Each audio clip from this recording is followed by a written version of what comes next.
bien. Alors, question prospective. Comment vous voyez l'évolution de votre commune sur les 10 prochaines années? Alors j'ose espérer elle va se développer un petit peu. Alors il est sûr qu'on ne va pas arriver à 200 habitants, je le souhaiterais, mais malheureusement, il ne faut pas rêver.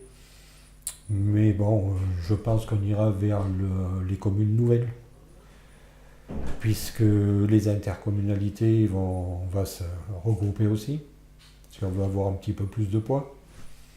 Donc on partira en commune nouvelle, mais il faut bien le préparer. Et Faut petite pas- question, les deux familles qui sont venues là, elles sont venues pour quelle raison?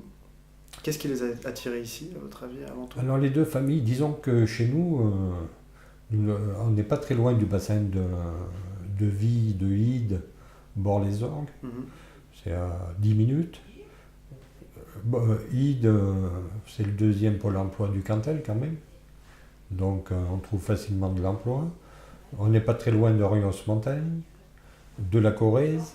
Donc, et puis les gens ont une certaine tranquillité ici. Et ils aiment bien, c'est vivant au niveau associatif. Donc tout ça fait que on passe jamais une annonce à un changement de locataire. Ah oui, On est toujours complet. On refuse même du monde. d'accord. Donc c'est On quand se dit même. que du coup, il faudrait pas grand-chose pour que ça s'accélère Voilà, sérieusement. non, c'est Ouais. ça. Hein. C'est ça. Et puis je pense que si on arrivait à ouvrir un petit commerce, après ça ramène Ah oui. un peu plus de monde. Ça c'est. Alors comme on n'a pas de boulanger, on n'a rien. Hmm.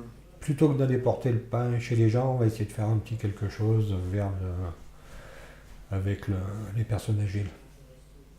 Pour qu'il y ait un peu plus de contact aussi avec les gens, les clubs du troisième âge par exemple, au lieu de faire leur belote à la salle des fêtes, ils pourraient aller vers eux. Les gamins, un peu tout ça. On mettra une aire de jeu à proximité. Bon, pour essayer de faire revivre un peu le bourg et puis les villages autour.